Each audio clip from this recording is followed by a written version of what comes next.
Então, vamos dar então início ao programa da Barca das Imagens do mês de outubro de 1900. Ai, 1900.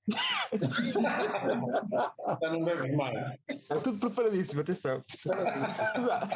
Portanto, a Barca das Imagens, número 16, de outubro de 2022. E connosco, como convidada, temos a Associação Tira Olhos, que está representada pela Paula Lourenço. Está aqui. Olá, Paula, boa noite. Obrigado por ter vindo. Boa noite. Aceito o convite. É com gosto, é com gosto. Ora, eu, a Associação Tira Olhos, eu conheci a Associação Tira Olhos no ano passado, quando fui ao Festival de Fotografia Lenta que a Associação organizou, que é a Lesma. E aí, embora eu já, pronto, eu também conheci na fotografia analógica, mas as minhas, digamos, as minhas aventuras na fotografia experimental eram escassas. Portanto, e o que eu encontrei lá no festival foi uma quantidade enorme de pessoas e processos diferentes, digamos que excitaram a minha imaginação. E claro, pouco tempo depois inscrevi-me num dos workshops que a Lesma promove. Tem um espaço em Lisboa, ali na Penha de França, onde se passam muitas coisas na área da fotografia experimental. Eu fiz um workshop onde fiz cianotipos, fiz papel salgado, e as pessoas que participaram também fizeram outros processos. São tudo processos lentos, analógicos, antigos, e que nos permitem fazer provas únicas, e é preciso paciência, gosto e também saber. Ora, eu depois, além deste, depois ainda fiz mais outro de tiragem a carvão, que tem como característica interessante, como não há nenhum, é só grafite, portanto as provas finais são, digamos, não resistem ao tempo, porque não há ali nenhum resíduo de sal de prata ou de outra coisa que se possa, digamos, degradar com o tempo, portanto é apenas grafite.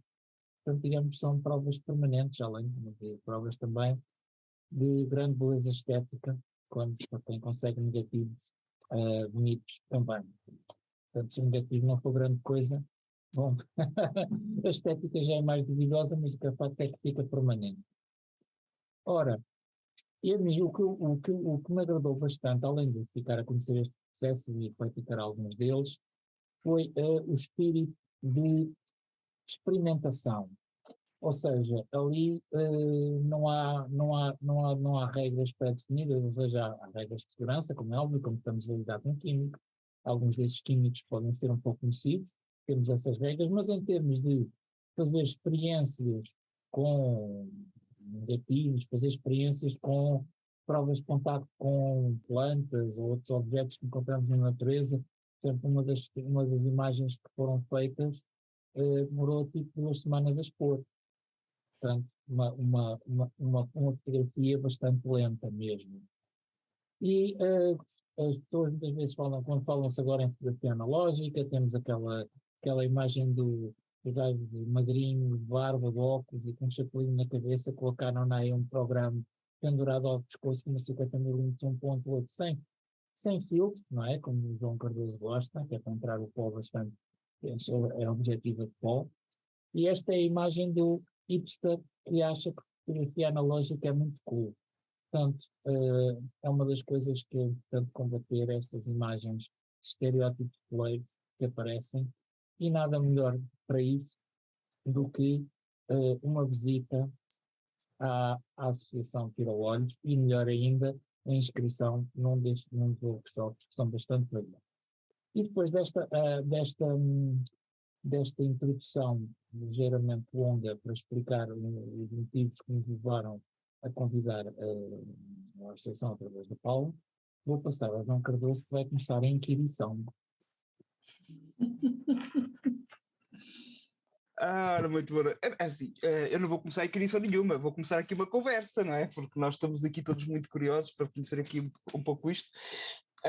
Nós, como levamos isto muito a sério, e quando nós começamos aqui a planear este nosso retorno depois das merecidas pausas que fizemos agora durante o verão, quando o Mário abordou aqui a questão da Poli, daqui da Tira-Olhos, obviamente fui logo a correr a ver o site, a ver os trabalhos, essas coisas todas, porque o Mário também já tinha partilhado connosco um bocadinho a sua experiência, não é? Com as fotografias que ele mostrou, com as imagens. E eu devo dizer que isto para mim é tudo muito novidade, não é? Porque eu sou, e aqui o pessoal conhece-me por ser o homem das máquinas, o techie, que gosto muito é das máquinas e das objetivas e andar a discutir, andar a trocar de máquinas todos os anos, eu troco de máquinas praticamente, de marcas e de máquinas, por isso eu sou um bocadinho assim experimentalista. Mas achei isto muito curioso, porquê? Porque nós aqui na Barca, já que há uns tempos atrás, quando nós começamos a Barca, um dos primeiros eventos que nós fizemos tinha a ver com a impressão da fotografia, porque nós vivemos muito no mundo digital, não é? Aquele mundo em que a fotografia é tirada, é publicada, é partilhada, passado 5 segundos já ninguém se lembra da fotografia, é um bocado assim, não é? E isto é exatamente completamente o oposto dessa realidade, não é? Aqui nós estamos a falar aqui de uma fotografia lenta, como o Mário falou, da produção de uma peça, de algo físico, de algo palpável, não é? As pessoas que estão ali a criar algo que fica e que manipula com as mãos e que cria com as mãos e que cria com uma intencionalidade diferente.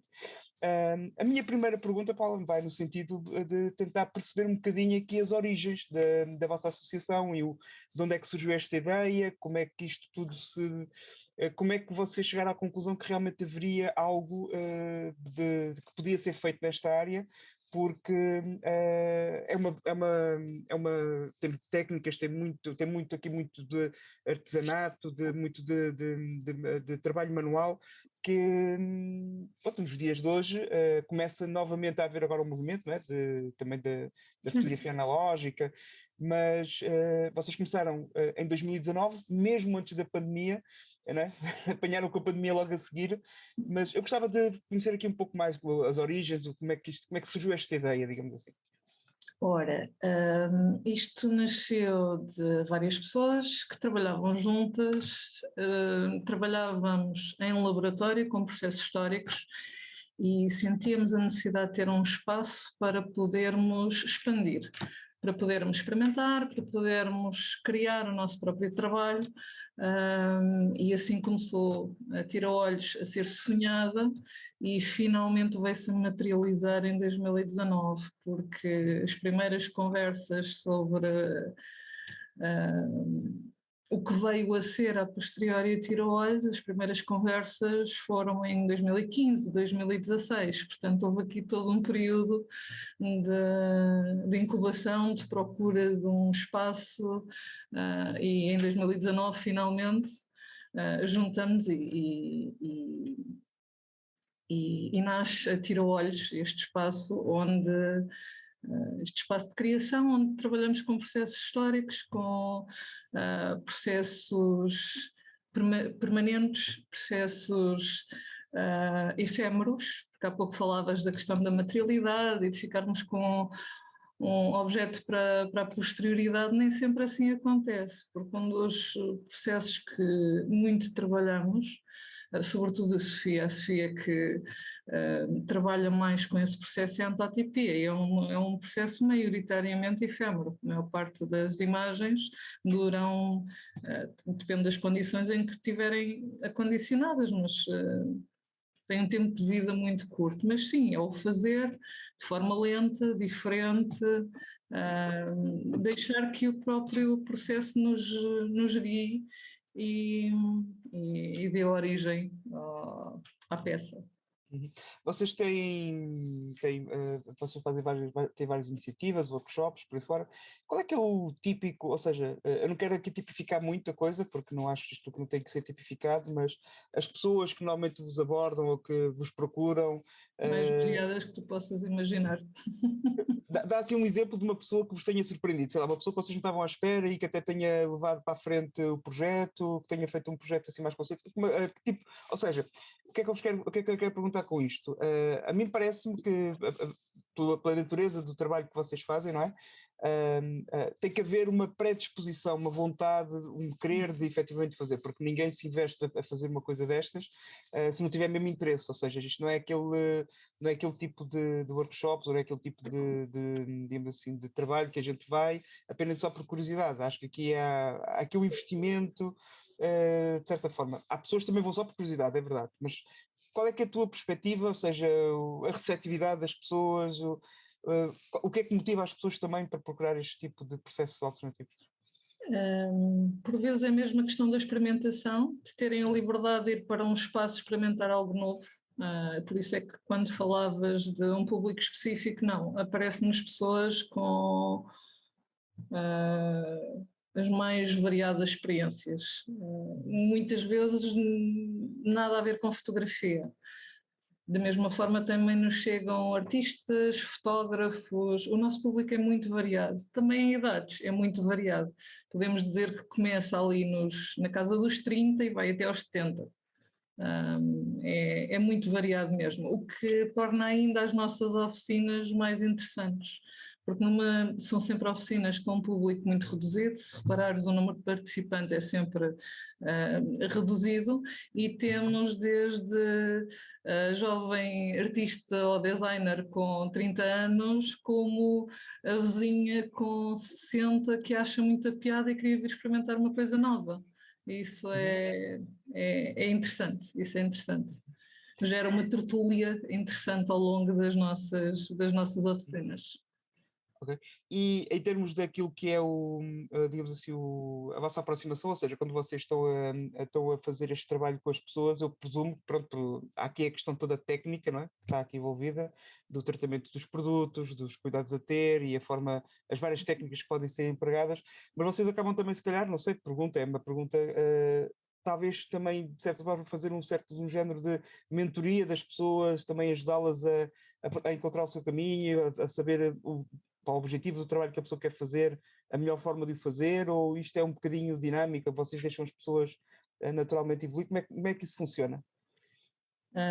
Uma vez mais é tudo muito orgânico, portanto as pessoas chegam, experimentam, claro que nós estamos disponíveis para alguma dúvida que as pessoas tenham a posteriori, mas também o tipo de oferta que nós temos é variada, portanto nós temos a oficina muito direcionada para uma técnica específica, como o carvão, que o Mário falou há pouco, como temos a oficina de criação, em que o que nos interessa é explorar uma determinada forma de linguagem e não tanto o processo em que vamos materializar os nossos objetos. É mais as formas, as texturas, não tanto o processo em si. Temos as duas abordagens. Ok. Penso que o Mário tinha aqui uma questão para te colocar. Mário, força aí. Estás mutado. O rato estava-me a fugir. Primeiro, antes eu quero perguntar sobre as residências, mas primeiro queria mostrar aqui. Não estamos a ver, Mário. Já estamos a ver. Uma imagem produzida nesta teia, que são folhas que foram colhidas ali ao pé, portanto ao pé na zona da Penha da França. Antes disto fizemos uma pequena exploração arqueológica, cada um de nós encontrou uma série de folhas ou de outras coisas que quisessem ver, e depois produzi esta com a ajuda dos químicos e do sol. Paulo, em relação à residência, eu gostava que falasse um bocadinho das vossas residências a Celeuma e qual é o objetivo principal delas e qual é a experiência que têm tido até agora. Eu sei que a primeira residência vocês têm uma exposição, fizeram uma exposição e penso que ainda esteja, não? Na Chamusca. Ainda está na Chamusca, sim. Exato. Ainda está no lugar da Chamusca o resultado dessa primeira desse primeiro conjunto de residências. A Celeuma é um projeto da Sofia, que tem uma casa no centro, numa aldeia num lugar que se chama Sela, perto de Alcobaça, e o ponto de partida dessas residências é trabalhar sobre fotografia. Não necessariamente com fotografia, mas sim sobre fotografia. E deixar-se contaminar pelo espaço e pelo trabalho que o residente anterior deixou para servir de input, de inspiração para o residente que entra. Portanto, há uma ocupação seguida desta casa, onde cada residente vai criando e vai deixando a sua contribuição para o próximo criador. A exposição que está na Chamusca está até ao próximo sábado, portanto, este sábado vai ser o último dia da exposição e mostra precisamente o resultado desse primeiro conjunto de residências. Neste momento está a decorrer a segunda edição da Celeuma e pronto. No site já está a indicação que haverá uma terceira, mas com algumas diferenças. Em breve haverá mais novidades. Ok, aliás, só tive para participar, mas depois não foi possível. E vocês tinham a primeira versão que era só 3 dias, mas depois, gente da primeira e a segunda edição, retiraram essa opção, só deixaram as outras mais longas. Portanto, isso, pronto, 3 dias era pouco, foi essa a vossa questão? Sim, foi a retirada dos 3 dias resultou do feedback que os participantes nos deram. Quem participou 3 dias teve pena de só se ter proposto a 3 dias. E também por questões logísticas. Nós estamos as duas em Lisboa, portanto, sempre que entra um novo residente, a Sofia desloca-se até Alcobaça para receber esse novo residente e fazer a transição entre as pessoas que vão ocupando a casa. E pronto, tudo isto envolve tempo, envolve investimento de energia a todos os níveis. Então, ou seja, então os residentes ficam lá sozinhos. Ou seja, Estão sozinhos. Não há um mentor ou alguém que dirige nada. É que não? Ok, pronto, eu já participei numa. Tem aquele espaço, têm materiais para trabalhar e estão completamente livres para criar o que quiserem e deixarem o que quiserem se entenderem que assim faz sentido para contaminar o residente seguinte. Até agora, toda a gente tem deixado a sua contribuição para o residente seguinte. Ok. Ótimo. Essa questão da liberdade é bastante importante para vocês, para ti, para a Paula e para a Sofia, porque, ou seja, ao deixar o máximo de liberdade, pronto, depois, ou seja, a pessoa ou aproveita ou não, não é? Mas não se pode deixar pronto, foi limitado de alguma maneira. Ok, pronto, para mim eu só queria pôr esta o único condicionamento é mesmo a fotografia. Seja pensar sobre a fotografia, trabalhar com a fotografia. Ou seja, posso ir lá e produzir apenas um texto. Pode ir lá e produzir apenas um texto, exatamente. Ok. Por falar em coisas efêmeras que estávamos a falar há bocadinho, uma das coisas que eu acho que deve ter dado aqui um trabalhão gigantesco foi aquele primeiro, não é? E possivelmente único, como vocês dizem, possivelmente poderá ter alguma descendência, o Festival de Fotografia Lenta Lesma. Podes falar um bocadinho acerca disto, os desafios que vocês tiveram e porque que é o único com possibilidade de ter descendência, mas nada muito certo? Então, sendo uma equipa muito pequena, num projeto com esta dimensão que envolve tantas pessoas, e pessoas e organismos, não é? Porque houve aqui muita gente envolvida mesmo. Sim. Como deves imaginar, foi um desafio muito grande.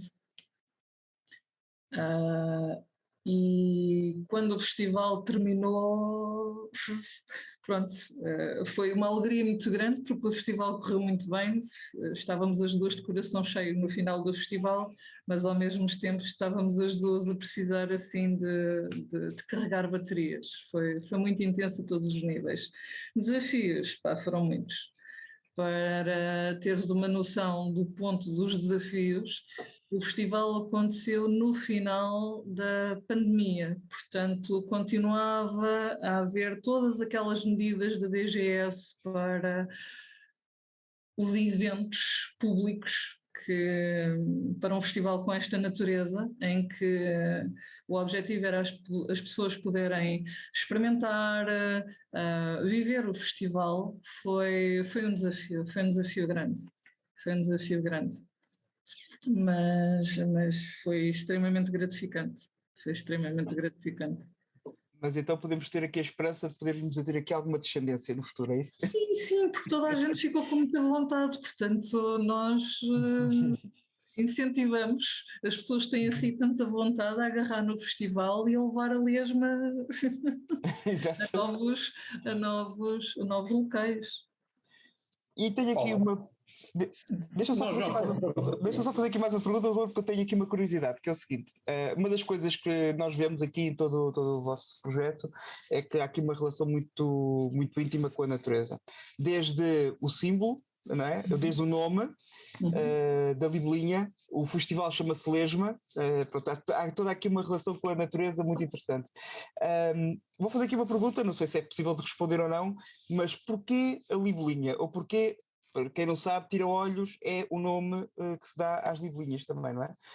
Porquê este inseto, digamos assim, que é um inseto que todas as crianças gostam, não é? É um bocado, apela muito à nossa infância, não é? Porquê este inseto? Este inseto, a escolha da libelinha tem uma série de significados, não há apenas um significado, não há apenas um motivo, é uma junção de motivos, alguns dos quais são mais pessoais, e esses vou deixar assim para a Sofia. Mas, resumindo e concluindo, as libelinhas foram uns seres muito presentes na altura em que esta associação estava a ser sonhada. E isso foi uma das grandes contribuições. Ok.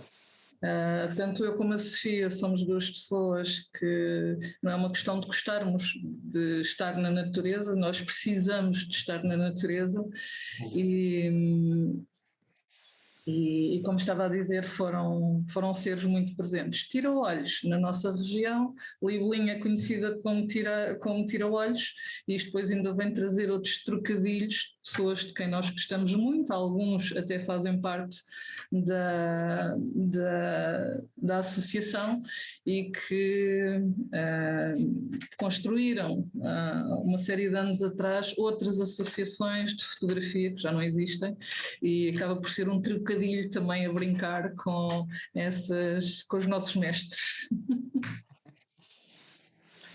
Paula, deixa-me pegar aqui nesta dica da natureza, não podia deixar de ser. A Sofia não está, mas está cá a Paula, que acabou de dizer que precisa de estar na natureza e com a natureza, e é simpático ouvir isso por várias razões. Vocês, a certa altura, nós podemos perceber que a vegetação atravessa as vossas obras, não é? Não só como um referente, digamos assim, mas dizem vocês nas fórmulas químicas com que exploram a criação da mancha e da cor. Ou seja, há aqui uma relação de dar e receber. Não te vou perguntar diretamente o que supostamente iria perguntar à Sofia, porque ela não está cá, mas pergunto qual é o espaço que a natureza ocupa na Paula e, por sua vez, no trabalho da Paula.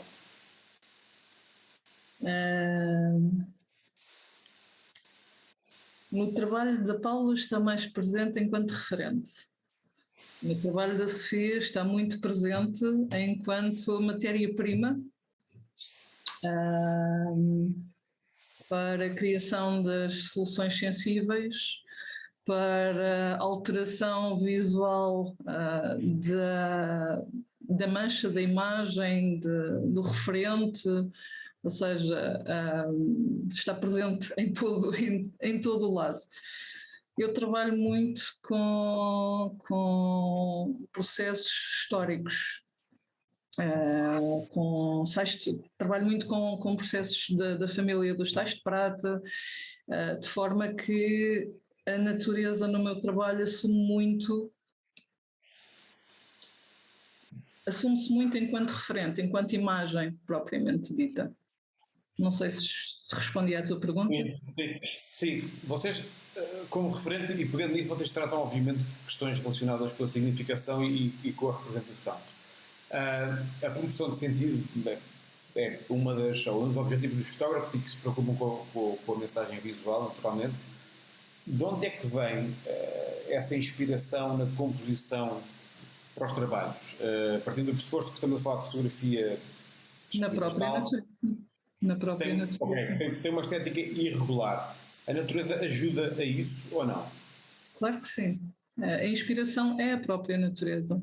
Há um termo que tu encontras no site e que vais encontrar em muitos outros locais, que é a paisagem consentida, que foi também a primeira vez que o Mário nos conheceu, era o mote para aqueles dias que tivemos a trabalhar com o Mário, em que o Mário esteve na associação em processo de criação.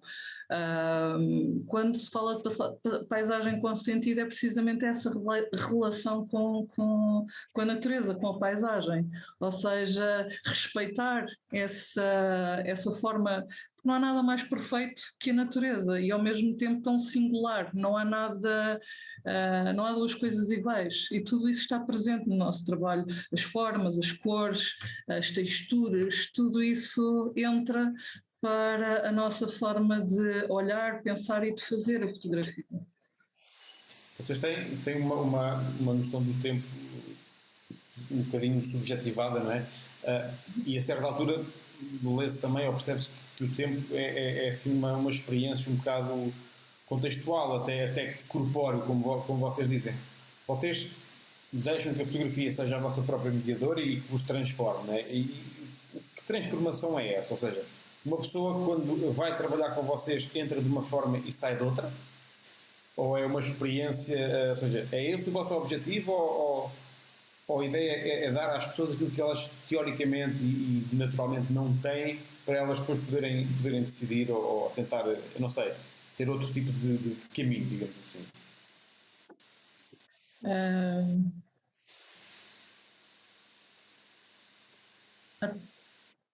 Há toda uma forma de experimentar a fotografia inerente a este tipo de trabalho.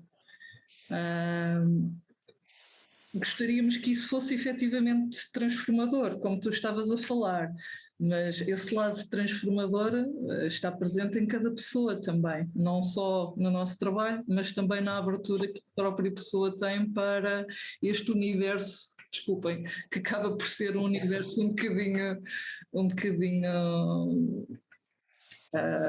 diferente. Mas sim, esse lado transformador é algo que nós procuramos contagiar todas as pessoas que vêm à nossa casa, que vêm a tira-olhos, experimentar, pensar com as mãos. Tenho aqui uma curiosidade que tem a ver também com a minha área e com a minha profissão. Vocês, partindo do pressuposto que é uma área muito particular e eventualmente diferente, digamos, das formações ou dos workshops mais tradicionalistas, deduzo que vocês encontrem pessoas que vão com um espírito totalmente diferente, ou seja, nós, sem querer cometer aqui nenhuma inconfidência, antes de começarmos esta emissão, digamos assim, tivemos aqui alguns minutos de conversa e eu tenho alguma curiosidade. Há muita receptividade da parte das pessoas em experimentar este tipo de coisas novas ou não? Cada vez mais. Então, ou seja, vocês têm cada vez mais pessoas a querer, de facto, passar assim, agora está muito na moda falar na zona de conforto, não é? Ou seja, partindo desse chavão, as pessoas estão cada vez mais com vontade de experimentar outras coisas que são aquelas a que estão habituadas. Sim. Sim. E vão Sim. totalmente receptivas a isso. Muitas sim. Eu estou um bocadinho perdida no tempo, mas sim, foi o último fim de semana. Houve 2 oficinas na associação, na Tira-Olhos. Eu estive presente numa delas que era bordada em fotografia, que foi uma artista que estava de passagem por Portugal que dinamizou essa oficina. E tínhamos lá pessoas que nunca tinham trabalhado com fotografia, que a fotografia não lhes dizia absolutamente nada, mas acham o bordado interessante e por que não relacionar estes dois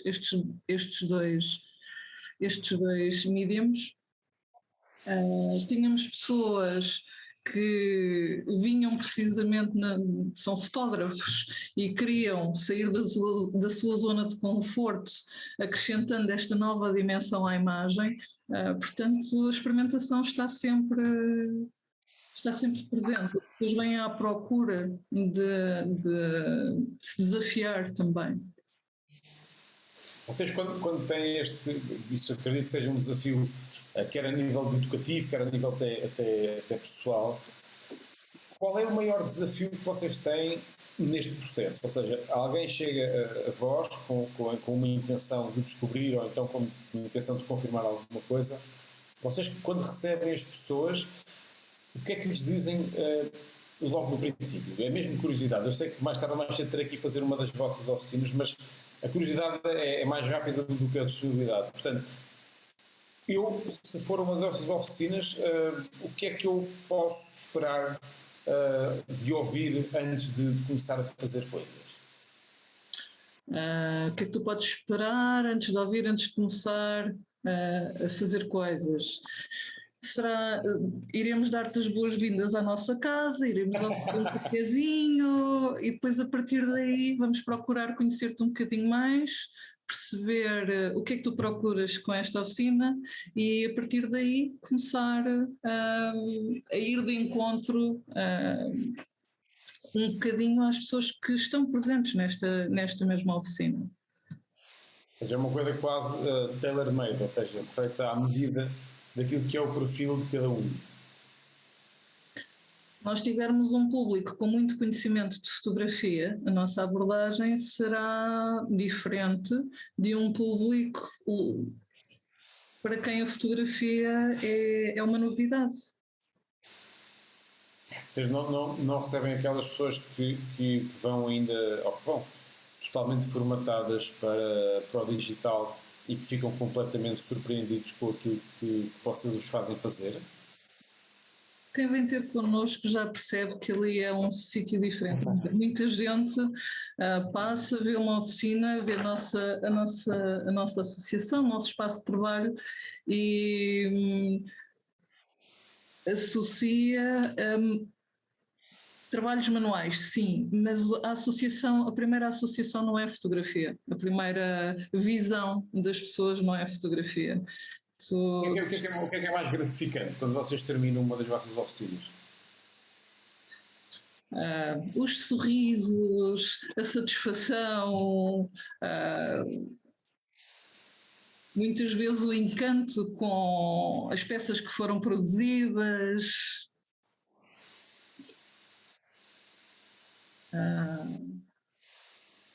As oficinas são bastante gratificantes, na generalidade, por muito diferentes que elas sejam. São muito gratificantes. Olha, Paula, agora queria perguntar-te uma coisa, que era, consegues identificar de onde é que veio esse teu gosto pelos processos antigos e porque é que, digamos, a questão do digital não te apela da mesma forma, não te apela? Podes falar-nos um pouco sobre isso? De onde é que vem esse gosto específico pelos processos antigos? Então, este lado material dos processos antigos é algo que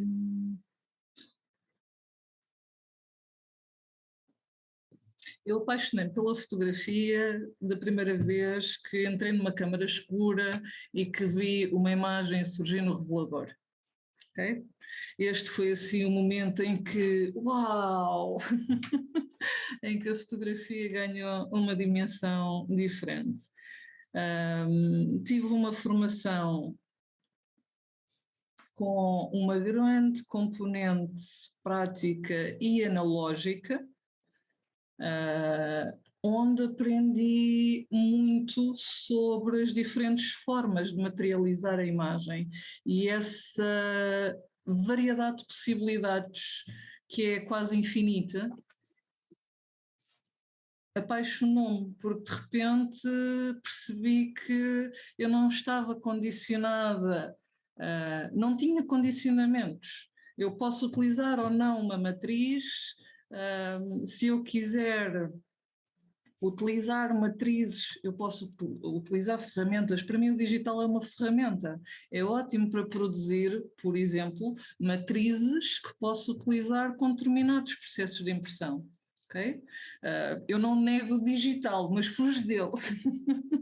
Fujo dele, efetivamente. O analógico tem todo este lado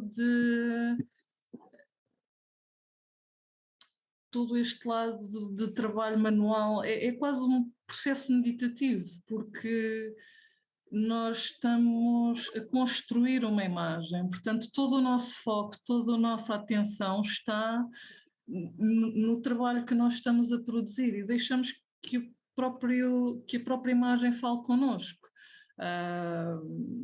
Uma imagem pode levar semanas a ser produzidas e não é uma questão de tempo de exposição, é as adições, as camadas que cada imagem nos vai pedindo. Elas vão falando connosco e vão pedindo essas intervenções em cima de intervenções. E eu posso mesmo falar acerca disso, porque uma das coisas que me agradou mais no workshop foi efetivamente a parte de espalhar as camadas no papel. Ou seja, tem aquele passar com o pincel assim várias vezes, ou seja, há ali um ritmo, é um próprio ritmo que nós conseguimos fazer com a mão, que é quase como se fizéssemos tic-tac, quase é uma canção quase, ali aquele ritmo, e é físico, ou seja, obriga-nos, nós aqui como digital, às vezes estamos aqui sentados, só mexemos o dedo, um rápido, mais aqui, mais uma camada. Agora ali não, temos que nos debruçar sobre o papel, temos que fazer uma dança à volta das coisas. Exatamente, é um movimento. E essa parte de investir o nosso corpo, claro, todos estamos ali de pé, estamos ali sentados, é uma coisa que agradou mais.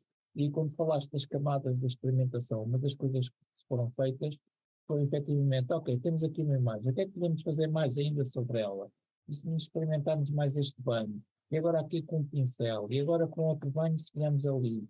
E a imagem poderia ser só aquela, digamos, do primeiro processo, depois podemos fazer camadas, também podemos, digamos, estragá-la, ou então não, mas de qualquer maneira se Às vezes estragar, acontece. exato, mas se estragar faz-se outra. Não Sim, é, claro. isto não é, digamos, oh meu Deus, a obra sagrada. Olha, mas temos aqui, olha, o Jorge quer fazer uma pergunta e eu vou-me calar e vou dar a voz ao Jorge. Olá, muito boa noite, prazer. Boa noite. Eu é a primeira vez que, enfim, que entrei neste diálogo, embora tenha seguido as vossas emissões gravadas. Pronto, inscrevi-me e achei este tema interessante, até porque eu, enfim, dos anos 68 a 70 e tal, tive um contacto bastante permanente com a fotografia analógica, portanto, ajudava num laboratório comercial. Portanto, andava lá uns reveladores, fixadores, nas maltadeiras, portanto, fazia. Agora, a minha pergunta, portanto, é interessante, que eu gostaria de perceber bem, aquilo que estou a perceber, o vosso projeto está ligado a práticas, portanto, artesanais da fotografia, práticas artesanais de produzir a fotografia. Mas que práticas são exatamente, quais são os processos que usam? Ou é aquele processo tradicional, a cenotopia, outros não, ou de certa maneira aquilo que eu na altura fazia, os rolos vinham, revelavam-se, iam para o ampliador, iam-se revelar, pronto, ou é mais do que isso? É também isso, é mais do que isso? É também isso. É também isso. É um bocadinho de tudo. Portanto, no fundo, a minha pergunta vai: quais são os processos que, neste caso, o vosso projeto tem nesta preparação deste processo artesanal, não é? Uhum. Portanto, e agora, não sei se vou fazer uma asneira, mas penso que não, até fotografar sem máquina, isso é possível. Sim. É possível. A maior parte Portanto, também fazem isso, não fazem? Sim. Portanto, no fundo, a pergunta é: quais são os processos que usam nisso? Ou que têm isso em prática? Era isto só. Ora, os processos que nós utilizamos são muito variados. Eu não me atrevo a dizer quais não utilizamos, porque são tantos que também não utilizamos muitos, mas são muito variados. Nós trabalhamos com gomas de dicromatadas, com cianotipias, com papel de revelação que está expirado, portanto, nós reutilizamos esse papel de uma forma não convencional. Trabalhamos muito sem câmara, mas também produzimos matrizes, sejam elas por via analógica ou por via digital, portanto, tudo isto são ferramentas. Quando nós utilizamos o termo fotografia artesanal, esse artesanal prende-se com o facto de sermos nós a produzir as nossas soluções, a criar todo o tipo de intervenções. Estamos a trabalhar com luz e com reagentes, portanto é um bocadinho... Nós não gostamos muito do termo alquimia, porque ele foi bastante utilizado de formas com as quais nós não nos identificamos muito, mas acaba por ser um pouco isso, porque nós estamos a transformar a matéria, produzimos os nossos meios e vamos transformando os nossos meios. Esclareci? Sim, esclareceu. Fundamentalmente foi. Portanto, é uma mescla de muita coisa. De muita coisa. Também combinamos muitas vezes diferentes processos. Na mesma imagem pode ter prata, ferro, corantes, pode ter uma série de materiais, todos eles fotossensíveis, que são... é uma imagem construída, portanto vamos trabalhando com um material sensível. Em cima da imagem produzida por esse material sensível, vamos utilizar um material sensível diferente para criar uma nova imagem, continuar a construir aquela imagem, e é desta forma que vão saindo as nossas peças. Muito interessante, sim senhor. Como vocês veem, como é possível observar no site, grande parte das vezes nós trabalhamos sem câmara, portanto as nossas imagens são construídas com os próprios materiais que nós recolhemos, muitas vezes em baldios. Também gostamos de trabalhar com a ciclicidade da natureza. Nós, ao longo do ano, vamos tendo diferentes espécies disponíveis e algumas são boas para extrair pigmentos, outras são boas para produzir alterações visuais em provas, e vamos trabalhando, além de as utilizarmos como referentes, claro. Ok, está muito bem, muito obrigado, foi esclarecedor. Obrigado. Fascinante, isso é fascinante, obrigado. É um mundo, quando se entra é difícil sair. É fascinante.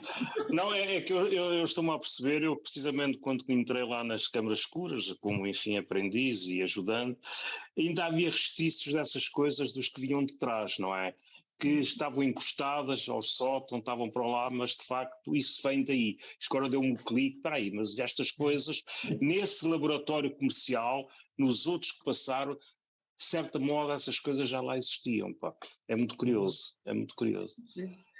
A maior parte das descobertas à volta da fotografia e das diferentes formas de trabalhar a fotografia vem tudo do século XIX. Mas explique-me só uma coisa, uma curiosidade. Então, mas a questão da luz, quando isto não usa, é luz solar?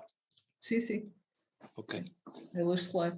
é luz solar. Vezes direta, outras vezes indireta, Indireta. ou melhor, muitas vezes trabalhamos com luz indireta. Não há luz ultravioleta lá em câmaras, não há nada para fazer isso. Luz solar, só. Não, também trabalhamos com caixas de luz ultravioleta. Porque isso via lá, isso vinha para trás, não é? Vinha. Sim, sim. Havia lá isso, por isso é que eu. Está bem. Quando o tempo não colabora, Vão para a ultravioleta, vamos para ultravioleta, desde que não sejam aqueles tempos excessivamente longos, porque esses excessivamente longos, as prensas são colocadas numa zona onde recebam bastante luz e ficam durante dias, às vezes. É curioso se nós formos no tempo, estas coisas que eu lá vi encostadas no sótão, podemos pôr aí bem 100 anos atrás, ou mais. Sim. Que tinham essas práticas, de certa modo. É verdade. Ok, muito obrigado, sim. Obrigado por esclarecimento. Arlindo, vai, dispara a tua pergunta. Eu não disparo porque posso matar alguém e eu não quero meter-me nisso. O que eu queria perguntar à Paula são duas questões. A primeira é qual é a explicação ou a observação que ela faz ao facto de, aquilo que eu percebi, o público que aparece na Tira-Olhos começar, em regra, nos 30 anos e não abaixo. E uma segunda questão é relativamente aos workshops, que são as oficinas em que a participação, ou a maioria dos indivíduos ou das indivíduas que participa tem, digamos, formação prática fotográfica já com alguma idade, e aqueles que não têm a abordagem, a Paula disse, é diferente, não é? A abordagem do workshop, da oficina para essas pessoas, para umas e para outras há diferenças. Quais são essas diferenças substancialmente para uma para a outra? No discurso. Quando nós estamos a trabalhar com alguém que não conhece o processo fotográfico, o nosso discurso é um discurso bastante mais simples do que será para uma pessoa que conhece o processo fotográfico. Okay? Em termos do fazer, é idêntico, a abordagem é a mesma. Okay? Esta foi uma das. A outra pergunta que me tinha colocado dizia respeito aos públicos, porque a partir a idade do público. Sim. É que é a primeira edição do Photoshop, 1990, 30 anos. Então, acho que os públicos estão relacionados não só com os meios por onde é feita a divulgação, mas também com a maturidade e a procura por algo que venha a acrescentar. É acima de tudo maturidade. Tanto eu como a Sofia somos professoras, portanto nós lecionamos processos históricos e experimentais em algumas escolas e nós já vamos trabalhando um bocadinho jovens para estes mundos que são um pouco diferentes. Na generalidade, o que nós notamos é que jovens com 20 anos têm pouca paciência para processos muito lentos. Falta aquele imediatismo do digital e Falta-lhe a urgência também em que vivemos, não é? A urgência de querer ter logo alguma coisa para mostrar, não é? Também é um pouco Exato. isso. São gerações que cresceram com o Google, portanto qualquer informação, qualquer questão, tudo tem uma velocidade diferente. Este desacelerar é um desafio que, passado algum tempo, deixa de ser um desafio para ser uma procura. Uma necessidade, não é? Mas uma necessidade, sim. Uma terapia também contra a velocidade. Não é? Sim, sim, sim. E os públicos a partir dos 30 anos são públicos que já vêm um pouco atrás desse desacelerar. Numa das últimas oficinas em que estive presente, havia uma jovem de 30 anos precisamente que falava disso, do lufa-lufa do dia-a-dia, o stress que é estar ligado às tecnologias da informação e da procura por algo que lhe pudesse desacelerar, ter um compasso em que não estivesse nesta agitação, ter um tempo para si, um prazer fora desta agitação. Acho que parte por aí. Deixa-me aproveitar aqui esta deixa, quer do Jorge, quer do Ordino, porque nós vivemos neste tempo maioritariamente digital, ou visualmente digital. No vosso trabalho há uma componente muito física.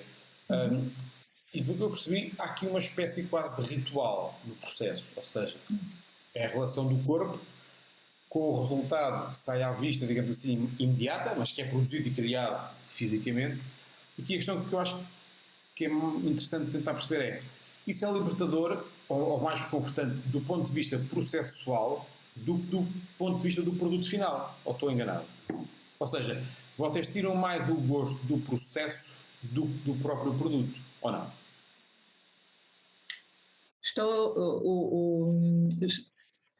O gosto que nós tiramos vem dos dois pontos que referi. Sim, deixa-me pôr isto ao contrário. Comparativamente ao digital, em que se carrega num botão, não estou a falar da parte de componente que se percebe ou que se tem que ter antes de fotografar, para fotografar bem. Mas no digital fotografa-se e depois vê-se. E contempla-se, e discute-se e edita-se. Vamos inverter aqui o processo. Vocês tocam, produzem, compõem, complementam, aumentam, alteram, modificam e depois contemplam. Há mais tempo nesse processo e mais deleite e mais contemplação, diria eu, ou mais importância do que, obviamente, no digital, e do que, se calhar, na contemplação do próprio produto final. Ou como tu dizias, há aqui uma espécie de equilíbrio entre os dois e ambos são importantes. Ambos são importantes. Porque há um investimento tão grande a todos os níveis que, quando algo não funciona, a frustração também está presente, ou pode estar presente. Se bem que esta possibilidade de manipulação e de alteração não funciona de uma forma, há outra dimensão que nasce na maior parte das peças. A contemplação é algo que está presente desde o início do processo até ao final do processo, porque a cada etapa, antes de cada intervenção, há um momento de relação com a peça que se está a construir. Há um diálogo, há um momento contemplativo. E há uma reflexão sobre o que vão fazer a seguir. Obviamente, há uma reflexão. É um bocadinho mais lento do que o digital, não é? É um bocadinho... mais lento do que o digital. Só um bocadinho. Mas, Ruben, é curioso. Curiosidade, João, deixa-me só ver. Quanto tempo, ou melhor, isto é mesmo curiosidade de professor, quanto tempo é que pode levar, vou-lhe chamar, não objeto, nem peça, nem produto, mas uma criação vossa? Dias? Pode levar desde algumas horas até semanas, meses. E não querendo balizar estas coisas, mas tentando perceber o processo criativo, quando e como é que vocês sabem que já está? Tal pergunta. Decisões são decisões que se tomam, mas isso é inerente a qualquer criador. Há sempre uma tomada de decisão de que, ok, esta criação está concluída, esta peça está finalizada. Sem pressão nenhuma. Desculpa? Sem pressão. Sem pressão. Paula, deixa-me fazer uma pergunta. Posso Pode, intervir? Claro. Oi, Paula, diga uma coisa. Eu nem sei se isso é possível, mas daguerreotipos não fazem, pois não? Não. Porque não fazem porque já não há matéria que se possa... Se quiser fazer, eu digo-lhe aonde é que pode ir fazer. Eu já fiz daguerreótipos também, mas na associação não fazemos. Não fazemos por uma variedade enorme de Quer questões. dizer, mas os processos compostos químicos ainda existem para que isso possa ser feito. Ok. Nós não fazemos daguerreótipos, mas fazemos colódio. Que a ideia é que há uma loja qualquer em Lisboa que faz, não é? Há uma loja qualquer em Lisboa que faz fotografias com esse método. Mas Cláudio úmido? Sim, colódio úmido. Sim. Está A giro. Silverbox trabalha muito com colódio úmido. Há mais locais em Lisboa onde é possível, Lisboa e não só. Onde ainda se trabalha com o outro, que era o Cláudio Seco também, o outro a seguir, também ainda. Então isso está tudo ainda. Isso existe tudo ainda. Jorge, e uma coisa curiosa é que hoje em dia há muita gente a fazer técnicas, a implementar técnicas de edição de fotografias para fazer as fotografias ficarem parecidas com esses mecanismos também, porque, o que é curioso, não é? Por isso daí também haver este ressurgimento agora mais recente da fotografia analógica, há muita gente a tomar, assim, não é muita gente no sentido de estar toda a gente, não é isso? Eu há dias adquiri uma máquina fotográfica que agora é a joia da coroa de 1935. Uma Icon, qualquer coisa, Icon, mas qualquer coisa, e pronto, eu recordo-me daquilo, carrete 6.9, carrete 120, fotografias 6.9, 8. Aqui em Coimbra, onde eu resido, ainda vou conseguindo alguém que me revele aquilo, mas de facto as dificuldades são cada vez maiores. E há dias experimentei-a, e fiquei fascinado com aquilo, fez-me voltar de facto só me faltou estar lá a ver a imagem aparecer de alguma forma e passar depois para o fixador e depois ir para a água a lavar e depois ir para a esmaltadeira para dar aquele brilhozinho todo e tal, isso é que me faltou, mas há dificuldade de facto, pelo menos aqui há dificuldade, só consigo cá uma casa em Coimbra que me consiga revelar isso, é curioso, mas pronto. Olha, eu gostava de voltar ali à questão do tempo que tanto a Paulo como o Bruno falaram. O que é interessante é que, enquanto os processos e os métodos de criação que utilizam esses processos artesanais e antigos têm um tempo alargado, ou seja, um tempo mais humano, o digital sempre foi uma corrida para conseguir o mínimo de tempo possível.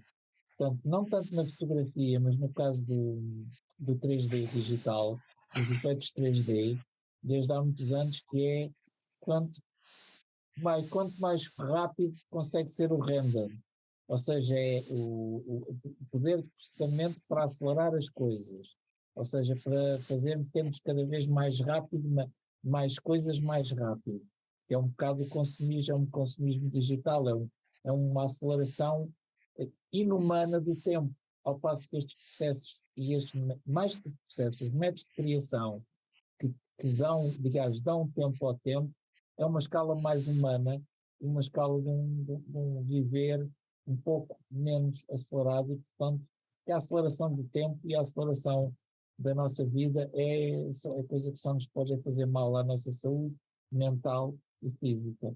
Por isso, é mesmo aqui um tempo divergente entre o mundo digital acelerado e os processos químicos e de criação que respeitam um tempo mais alargado. Aliás, o David Hockney diz que o desenho e a pintura têm uma vantagem muito grande em relação à fotografia, que é um retrato é feito ao longo de meses, muitas vezes, enquanto que em várias sessões o pintor ou o desenhador vai sempre buscando uma coisa diferente que não veria se fizesse só uma única sessão. E esse tempo alargado humano é algo que nós devemos preservar. Pronto, é só uma pequena anotação. Deixa-me só mesmo seguir esta lógica que eu gostava muito de voltar ao processo criativo. Parece-me que há aqui uma possibilidade muito grande nesta lógica e nestes processos vossos de nós aprendermos um bocadinho sobre nós. Ou seja, temos tempo, temos espaço no sentido, digamos, mental, para perceber e ir tentando, encarando a nossa própria decisão artística como se calhar um reflexo daquilo que nós queremos fazer naquela altura, e isso é bom. E parece-me que há aqui não sei se concordarás, é uma pergunta um bocadinho desafiante, se calhar, ou desafiadora, que é o Slow Photography Movement penso eu que tem aqui uma filosofia que eu acho que pode ser partilhada por vós, tem a ver com aquela lógica mais relacional, com enaltecer as experiências e celebrar as relações, digamos assim, que existem entre a matéria, entre os referentes e as pessoas. Diz-me uma coisa, Paula, nestes processos vocês conseguem detectar nos vossos formandos, nos vossos alunos, nas pessoas que vos procuram, de facto, eles conseguem encontrar alguma coisa de novo nas suas próprias experiências e nas suas próprias pessoas? Quando são confrontados ou postos à prova por este, digamos, desacelerar do movimento que o Mário falava? É sempre difícil falar pelas outras pessoas, mas eu acho que sim, nós já tivemos esse feedback algumas vezes do processo de criação ao longo de uma oficina, abrir janelas para uma maior reflexão sobre o próprio trabalho autoral, artístico, ou até mesmo de sua... Eu estou a falar no caso de pessoas com maior relação à criação. Estou a falar de designers, artistas, e muitas vezes, algumas vezes já nos chegou esse feedback. Uma nova experiência, uma nova forma de fazer, o desacelerar, a partilha, tudo isto contribui para esse aprofundar, para esse autoconhecimento, se é que eu posso utilizar este termo que referes. Deve ser uma grande satisfação ter essa noção de que conseguimos fazer com que o outro tenha alguma sensação, nem que seja nova, de si próprio, não é? Por aquilo que nós não tentamos pensar, diria eu. Pode sim. Ok. E nós próprios, nós as duas estamos sempre a crescer com os participantes que frequentam as nossas oficinas, e é bastante gratificante. A troca de conhecimento, a partilha de experiências é bastante gratificante.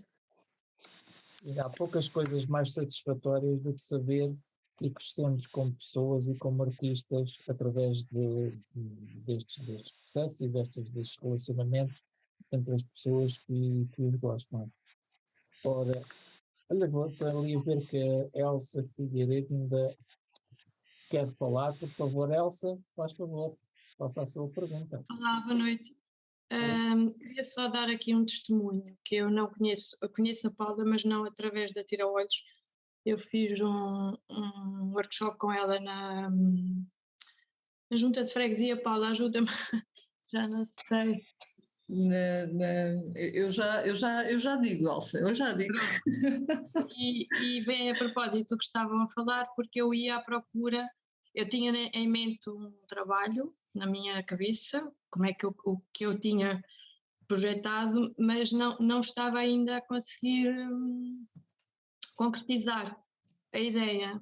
E, na verdade, caí de paraquedas nessa oficina, mas com a ideia de de ir buscar essa finalização.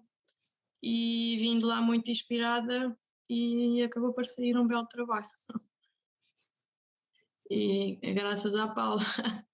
E fiz várias experiências, porque na verdade o que eu pretendia era ter uma materialidade que não sabia ainda. Queria um azul, mas não sabia se ia ser cartão, se ia ser pano ou se ia ser outra coisa qualquer. E acabou por ser em pano. E acabei por fazer uma fotografia minha num pano com 2,20 m por 1,5 m. A Barca das Imagens vai promover aqui uma oficina para trintões, quarentões e cinquentões, ou sessentões, não interessa, que é acima dos 30 e a Paula vai... Oh, olha o Modesto! Uma oficina privada só para estes membros aqui do Barca das Imagens, num sítio porreiro, pode ser no Monsanto, Paula? Sim, acho que há coisas que conseguimos fazer em Monsanto, sim. Pronto, fica o desafio, um dia depois a Paula escolhe e nós vamos lá. Esta oficina que a Elsa referiu foi no Centro de Inovação da Moraria. Já me lembrei. E foi fantástico. Foi um dia não, foram 2 dias intensos. Ora bem, e agora com isto vamos ter que fechar o programa para não deixar passar muito tempo que nos autoimpusemos um pouco. E quero agradecer imensamente à Paula ter aceito, em nome da Tira-Olhos, aqui o convite para estar presente nesta Barca das Imagens. Quero agradecer a todos os que tiraram um pouco do seu tempo para virem aqui ouvir-nos a falar, e com isto é que terminamos o Barca das Imagens de outubro, e em novembro a barca volta a navegar, esperemos. E até lá, boa noite a todos. Uma boa noite. Muito obrigado, boa noite a todos e obrigado pela vossa participação também e pelas perguntas que fizeram também e essas coisas todas. Tá? Boa noite, sim, boa noite a todos. Boa noite.